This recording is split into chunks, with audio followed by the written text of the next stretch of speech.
Chapter 1. Think you're something just because you have some stinking money? Do you think having money makes you special? We don't need it. As I looked at Liam, who was standing protectively in front of Violet, I felt a bit disoriented, my gaze meeting Violet's. 20-year-old Violet still had a hint of innocence on her face, wearing a linen dress that had faded from too many washes. But she was too beautiful, tall and slender, with porcelain-white skin, and her eyes shone like stars, making even the worn dress look elegant. I couldn't help but take a step back, grabbing the table behind me to steady myself. How long had it been since I'd seen Violet like this? 10 years? 20?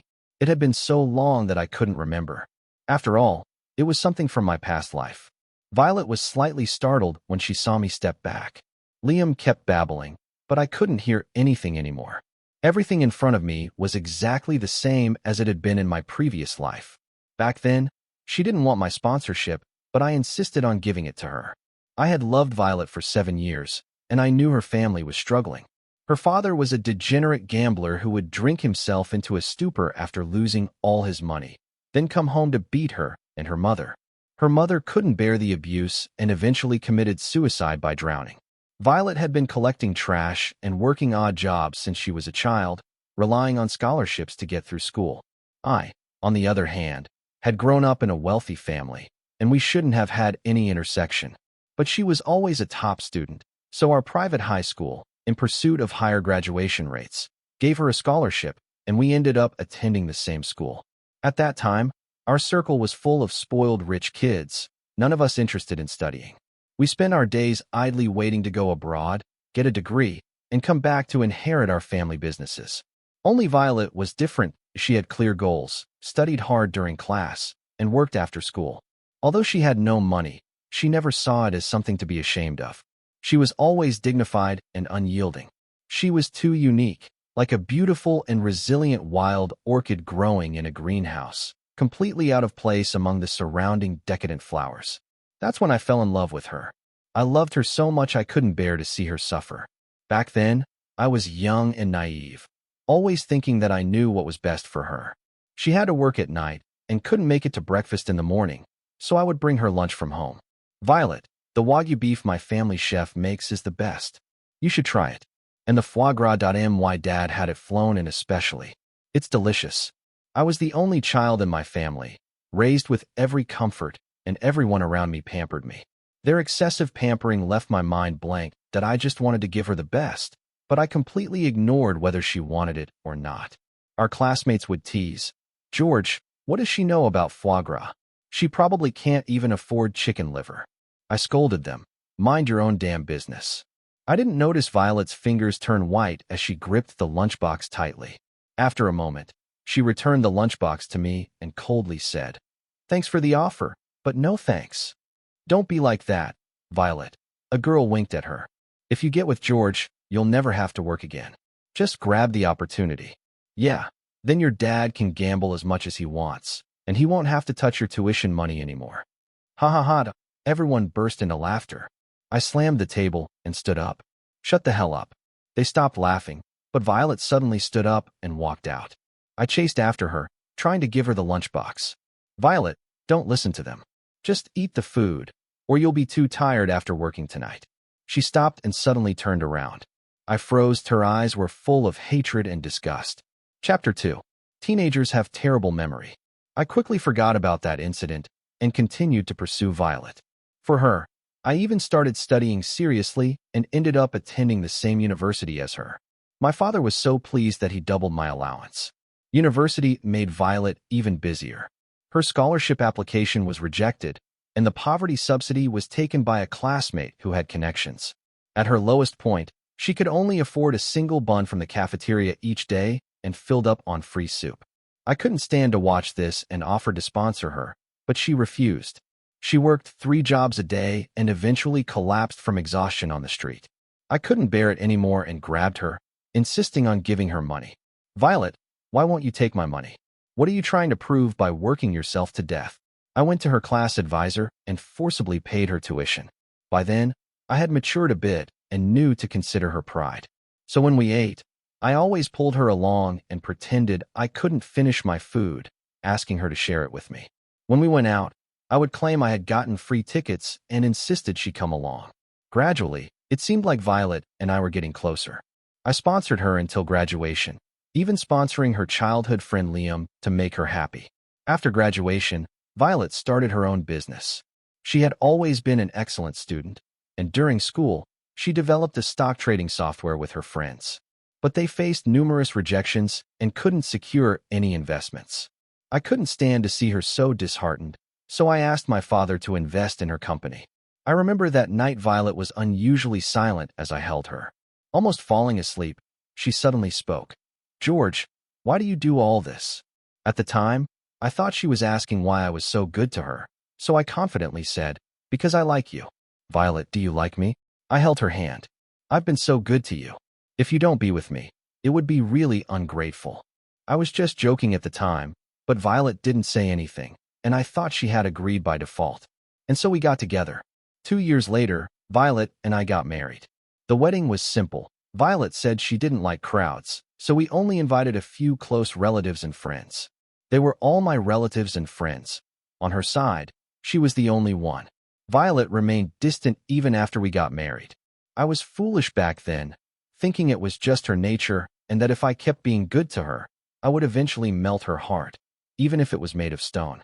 But I didn't expect that her heart could never be warmed, because her heart had always belonged to someone else. In the 3rd year of our marriage, our conflicts became irreconcilable.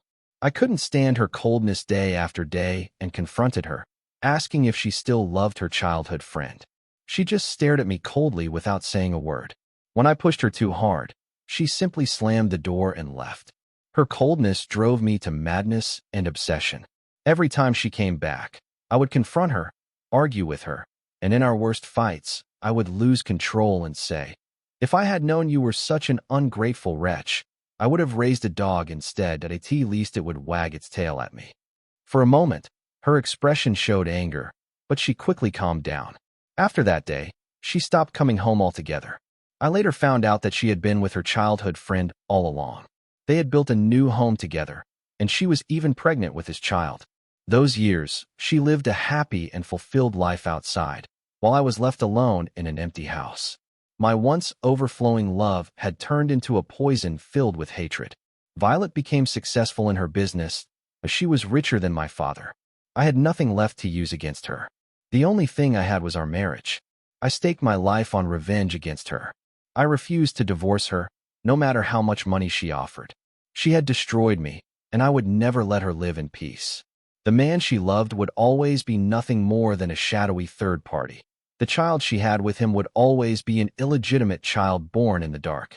Violet didn't dare to take me to court, fearing that a public divorce would affect her company's stock price, and the other board members wouldn't agree to it. So we dragged on for 10 years. During those 10 years, no matter how hysterical or crazy I became, even when I eventually softened and begged her, she never wavered, never came back to see me. I wasted away day by day in despair, growing weaker as I fell ill. In the end, I died in misery.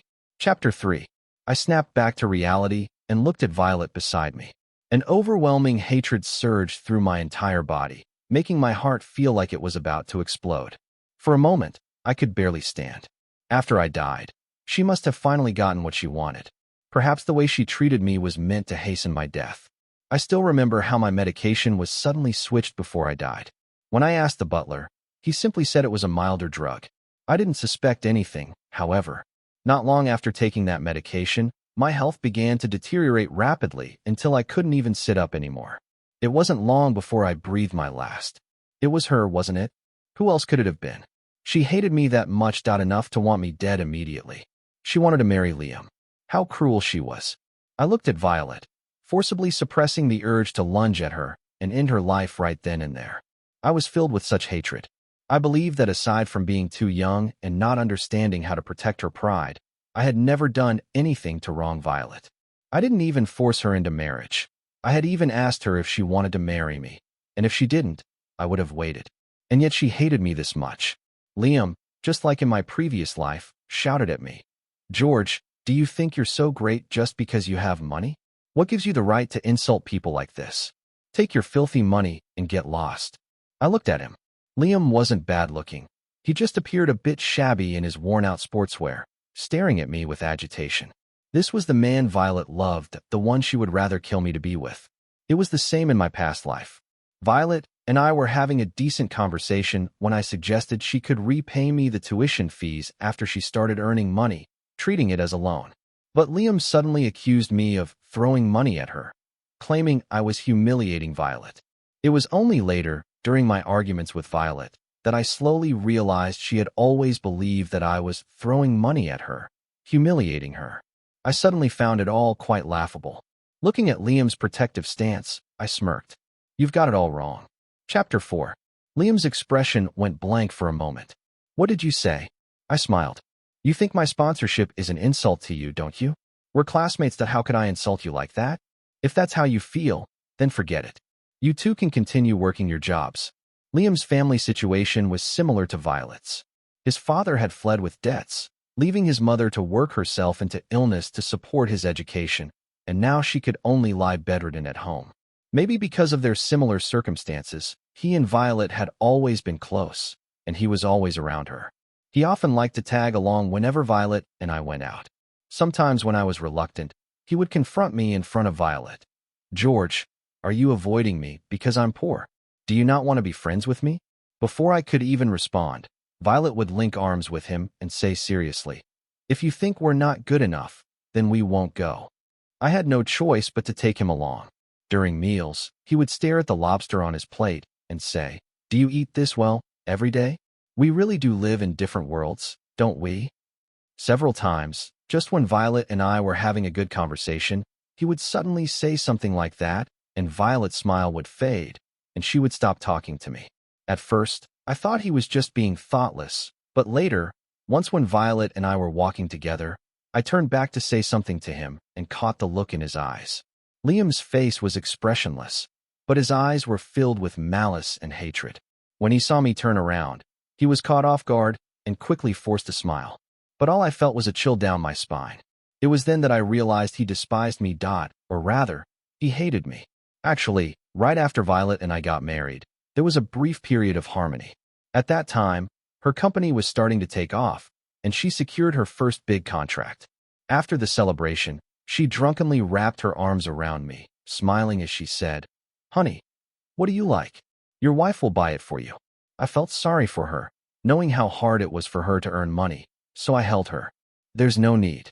Your company is just getting started, and you need the money. I'm happy just knowing you care. But she wouldn't let it go, hanging onto my neck and pouting. My husband should spend the money I earn. I'll buy you a car. What kind of car do you like? Even as she fell asleep, she was still murmuring, George, I have money now. You don't have to compromise with me or suffer with me anymore.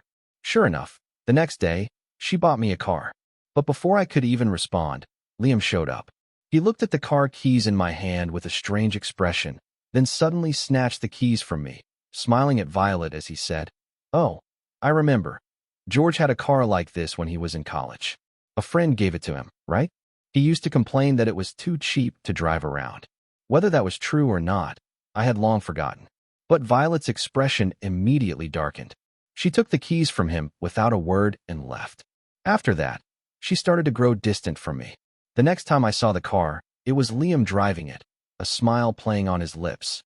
He pretended to be nonchalant as he said, George, Violet gave me the car. You're not upset, are you? Of course. I demanded that he return the car to me. A flash of resentment crossed his face as he loudly asked, you have so many cars, why do you have to fight me for this one? You have so much, and I only have this one. Violet angrily pulled me away. Let go. If you didn't want it, why fight him for it? Or do you just like to compete for things?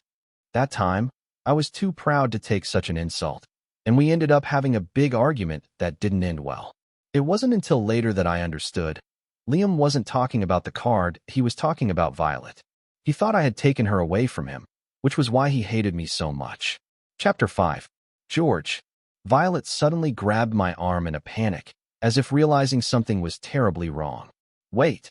I turned back, only to be momentarily stunned by the look on her face.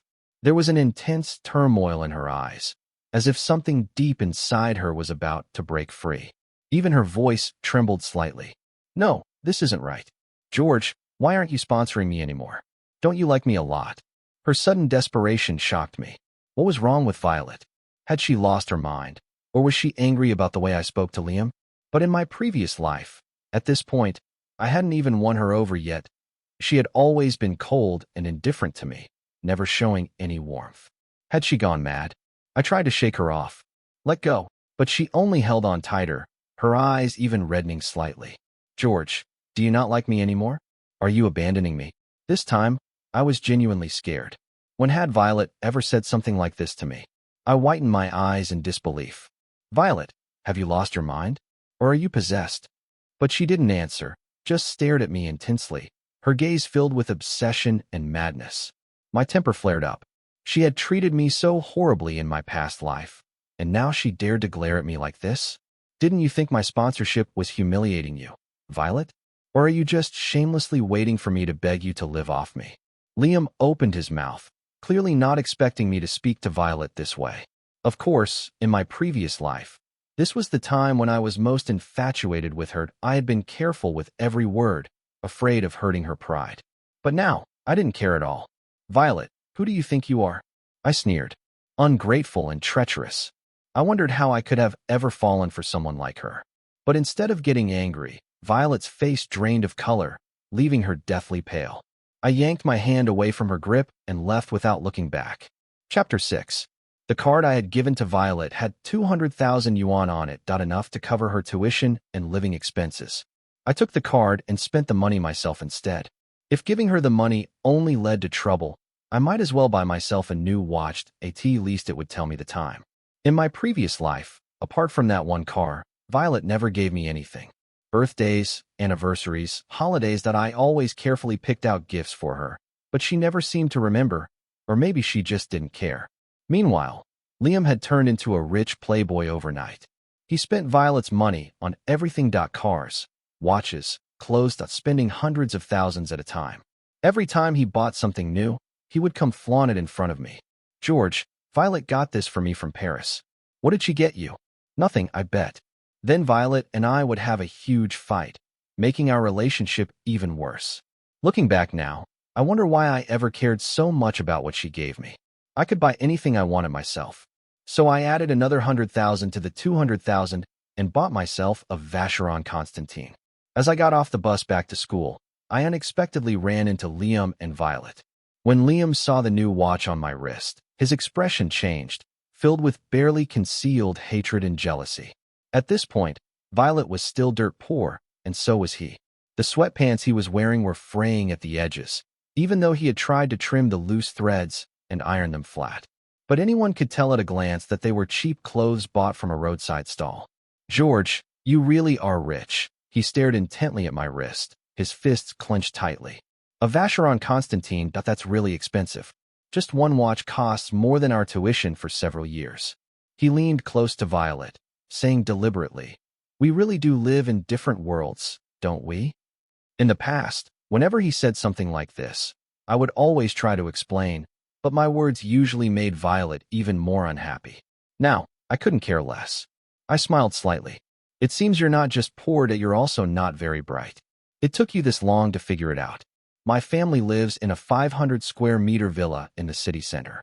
You live in a 30 square meter rundown apartment on the outskirts. Of course, we're not from the same world. Liam's face turned green, and his features twisted momentarily.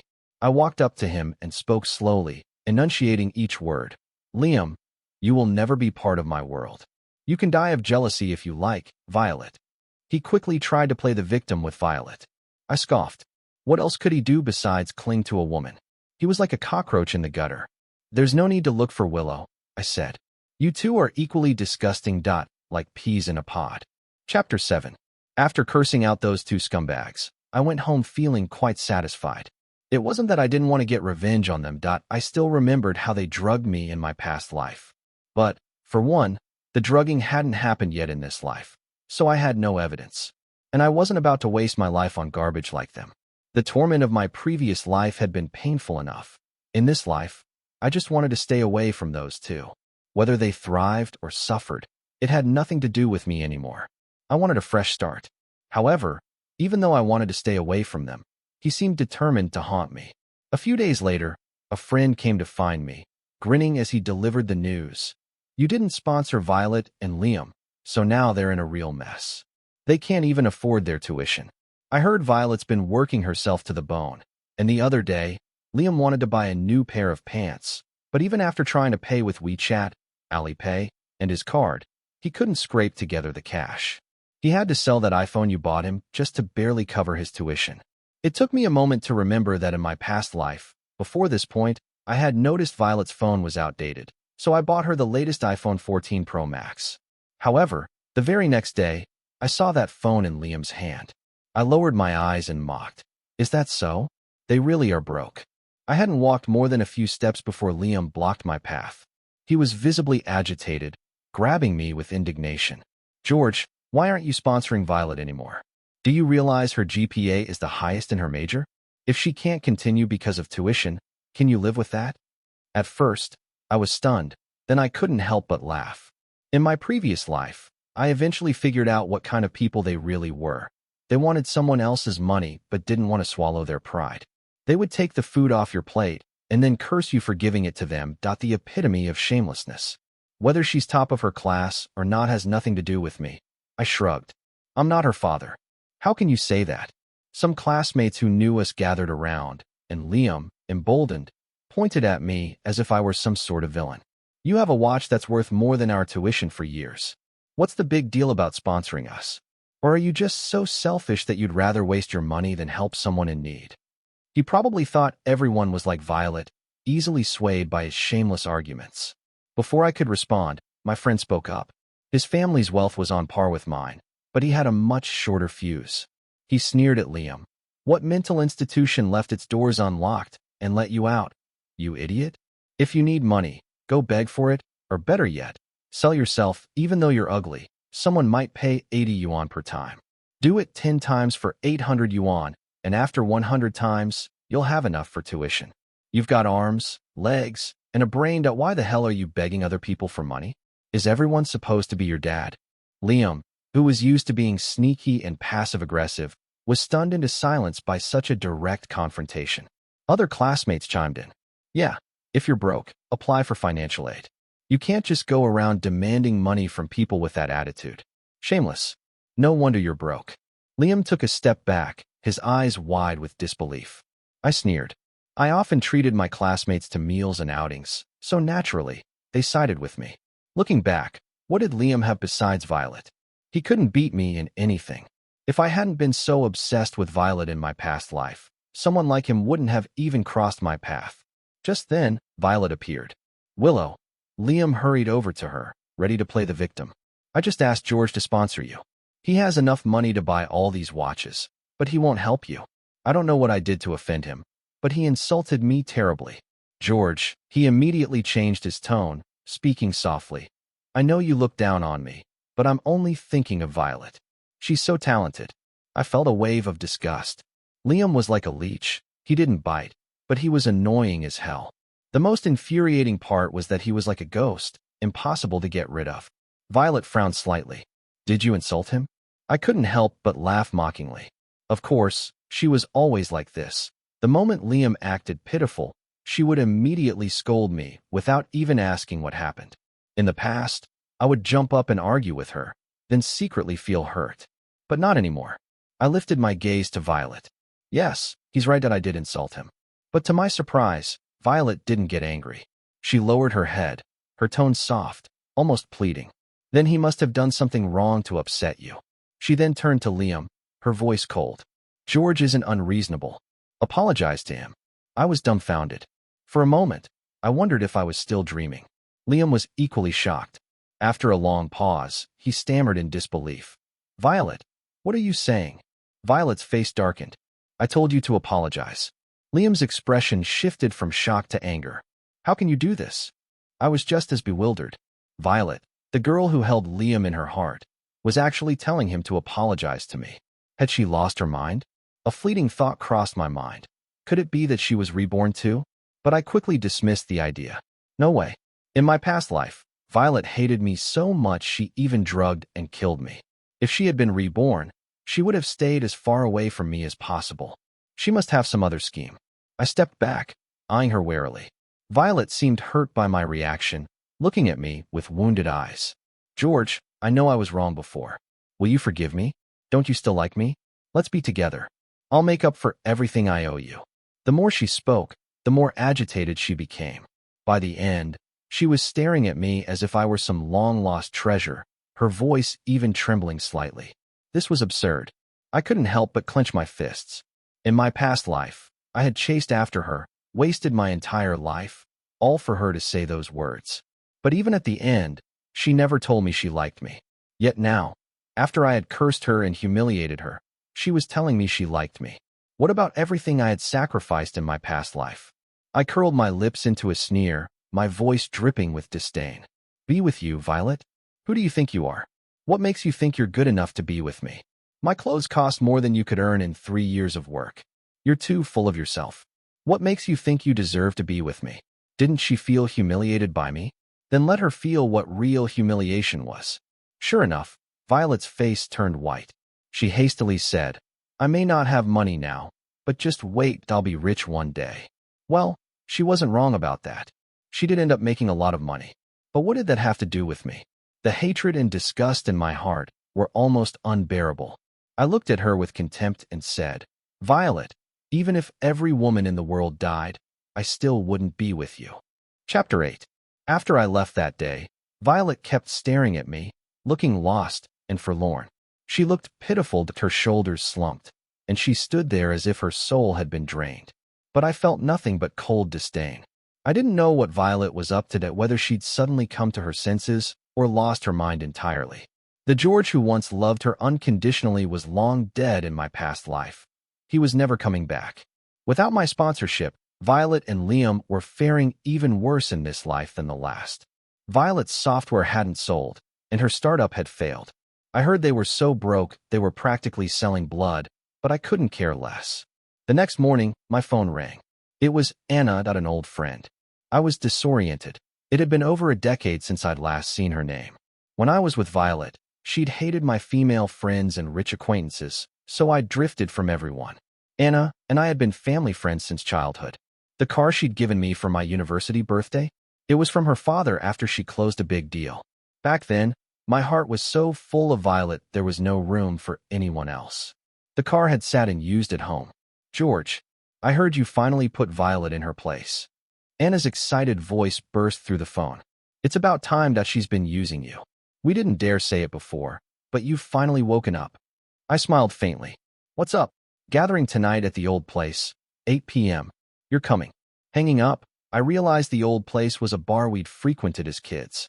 After getting with Violet, I'd stopped going out.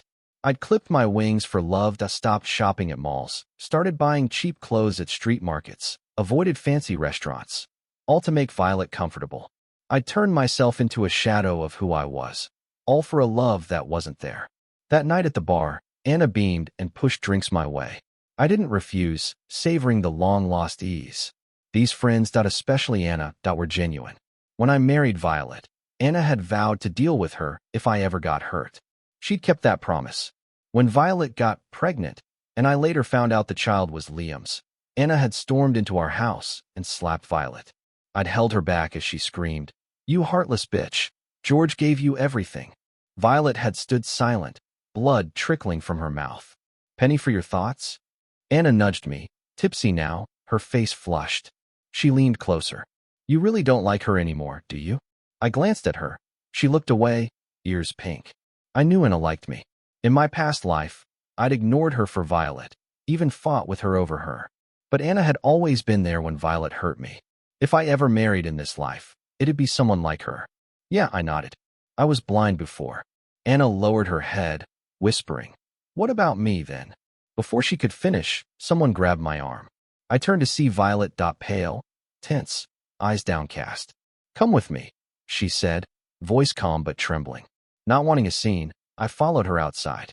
"Let go," I snapped, yanking my arm away. "What's your problem now?" Violet stared at me, red-rimmed eyes strained. "What did you just say?" "I said I don't like you anymore." I was blind. "Don't like me anymore?" She laughed harshly, grabbing my collar. "Say that again. All those times you said you loved me, Wanted to be with me, were they lies? I froze. I hadn't said those things in this life. Those were from my past life, before we married. How did she know? Chapter 9.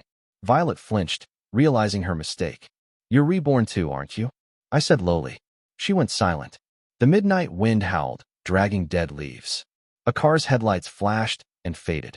I laughed bitterly. How dare you? After everything she'd done.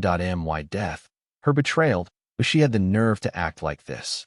George, let me explain, she said quickly. I am reborn. I was so stupid before that I didn't realize I loved you until it was too late. Let me make it up to you. Slap.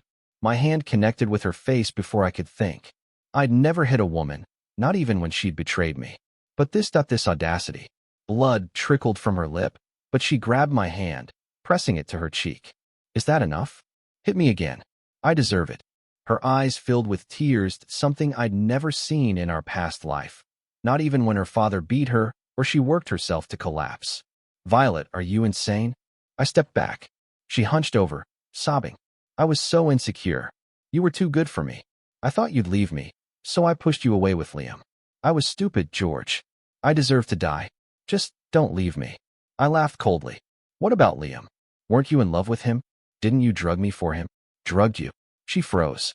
My medication was switched. My health deteriorated. You did it. No, she cried. I told the butler to take care of you. I'd never hurt you. We locked eyes.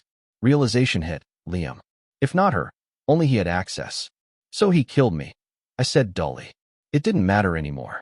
I was already dead once. The rain started, cold and sharp. Violet stood in it, soaked, tears mixing with rain. George, please. And the child? I interrupted. The one you had with him? She went silent. He got me drunk. It was a mistake. I laughed again, hollow. Chapter 10. Then what am I to you? Liam stepped from the shadows, wearing the same old track suit, now soaked. His eyes were wild, madness flickering. Willow. Violet, he said, voice flat. You love him? What about all these years with me? Violet's gaze turned to ice, pure hatred. Liam hadn't been reborn. He was the same as before.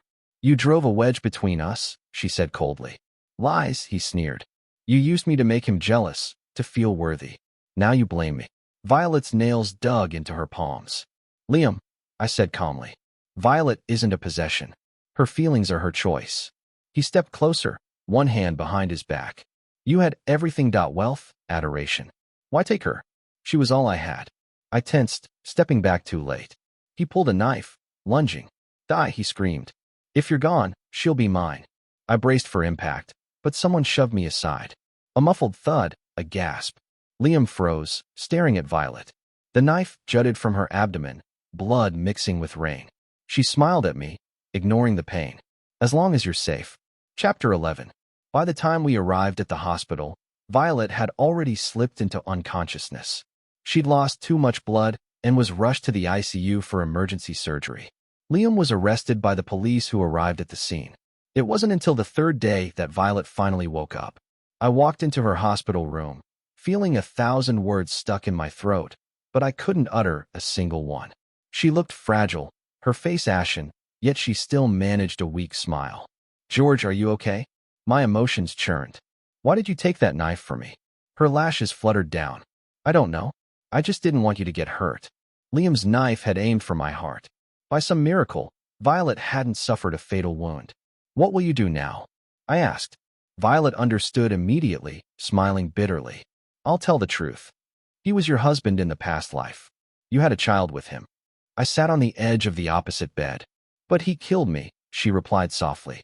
I fell silent. Violet coughed, wincing in pain, then said hoarsely, George, I know I was wrong. Terribly wrong. If I could change. No, I cut her off. You saved me, but I also died because of you.